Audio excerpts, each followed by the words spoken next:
تو این روزها که موشک‌ها آسمون رو سوراخ میکنن و شبکه‌های اجتماعی پر از قضاوت و هیاهو، یه سوال مهم ازت دارم.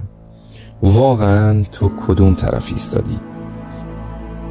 منظورم جبهه نظامی یا سیاسی نیست. تو کدوم جبهه ذهنی ایستادی؟ این اپیزود برای اوناییه که دنبال حقیقتن، حتی اگه تلخ باشه. درود، بهزاد هستم با پادکست ذهن ایرانی در آتش جنگ.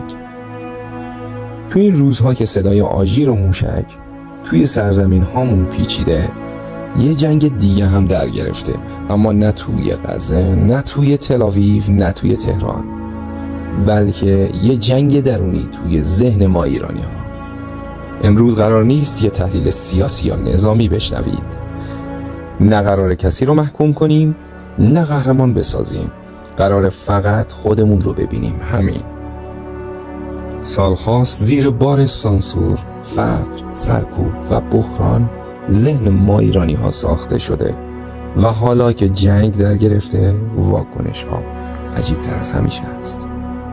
نه فقط توی خیابون یا شبکه اجتماعی، بلکه توی فکر ما، توی حرفهای ما، توی دعواهای خانوادگیمون.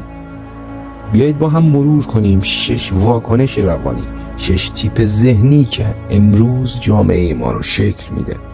تیپ اول، وفاداران در شکنجه‌اند. اینها اونایین که هنوز به جمهوری اسلامی وفادارن، نه از سر نفع، نه از سر قدرت، بلکه از سر باور. باورشون اینه که حکومت هرچی هم که باشه در برابر دشمن خارجی سده. میگن اگه این نظام نباشه ایران میره زیر بار استکبار امریکا و اسرائیل. جمهوری اسلامی براشون یه پدر خشنه، ولی پدر دیگه، کسی که فقط اون بلده جلوی طوفان بایسته. اینا محصول سالها تبلیغ، جنگ روانی و بحرانهای واقعی هن. و فهمشون حتی اگه اشتباه باشه قابل درکه. تیپ دوم، منجی طلبان برون مرزی بهشون میگم. این گروه دقیقاً نقطه مقابل گروه قبلی هن. اینا میگن نجات ما فقط از بیرون میاد. نه اصلاح میخوایم، نه سازش، نه انتخابات. میخوایم اسرائیل بزنه، امریکا بیاد، رژیم بیفته و همه چی درست بشه. به اسرائیل و غرب نه فقط به عنوان نیروهای ضد رژیم، بلکه به عنوان نجات دهنده مردم نگاه میکنن. اما این نگاه گاهی تا مرز ساده لوحی پیش میره. واقعا کسی بیرون از این خاک برای ما دل نمیسوزونه. آیا تاریخ نشون نداده که هر جا قدرت‌های خارجی مداخله کردن، مردم له شدن؟ تیپ سوم، ویرانگر خوشحال هست. یه گروه دیگه هست که فقط منتظرن همه چی بترکه. میگن هر چی بشه از این بهتره، فقط بزنه، بسوزه، تموم شه. آی قربونت. اینا به فروپاشی به عنوان یه راه درمان نگاه میکنن، اما یادشون میره که روی ویرانه ها اگه چیزی نکاشته باشی، چیزی هم سبز نمیشه. فروپاشی بدون طرح، بدون رهبری، بدون وفاق ملی میتونه به یه جهنم جدید تبدیل بشه. مثل لیبی، مثل سوریه، مثل 57. و تیپ چهارم، اسمشو گذاشتم ضد اسرائیلی های عاطفی. بعضیا به خاطر دیدن جنایات اسرائیل در غزه و لبنان پر از خشمن. میگن اسرائیل همون شیطانه. میگن حمله به ایران یعنی حمله به ملت، نه رژیم. این نفرت قابل درکه، اما گاهی خطرناک میشه، چون مرز بین دولت، ملت و مذهب رو پاک میکنه و یه دفعه میبینی تبدیل میشه به نفرت از یهودی یا از غرب، که این مسیر ما رو از عدالت دور میکنه، نه اینکه به سمتش ما رو راهنمایی کنه.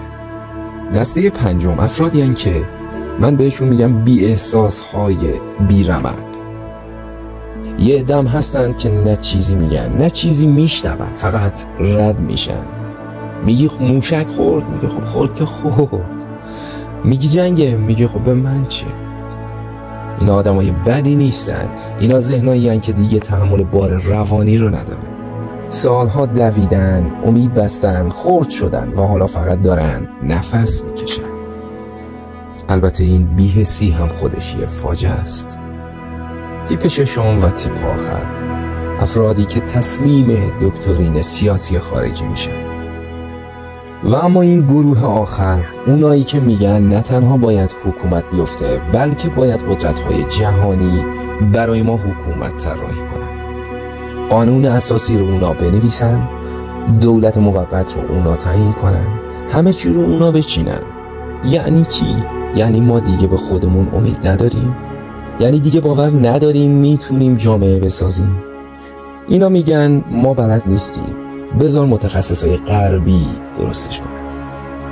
اما یادت نره آینده‌ای که به دیکته بشه، حتی اگه دموکراتیک هم باشه، آزاد نیست، چون تو در ایجادش نقشی نداشتی، فقط تماشاگر بودی. ما این 6 تیپ روانی رو در جامعه خودمون در بحث‌های سیاسی این روزها شاهدیم. اینو یادمون بمونه هر کدوم از این تیپ‌ها به خودی خود نه کاملا درسته و نه کاملا غلط. هر کدوم بخشی از حقیقت رو داره حمل میکنه. پس حالا که این 6 تیپ روانی رو مرور کردیم، یه چیز روشنه: ما یک ملتیم، اما نظراتمون به طور کامل یک دست نیست. ما یک ملت هستیم پر از تضاد، ترس، امید، یأس و اختلافات عمیق. و تا زمانی که این اختلاف‌ها توی گفتارمون، توی توییتر، کلاب هاوس و جامعه وجود داشته باشه، خطرناکه.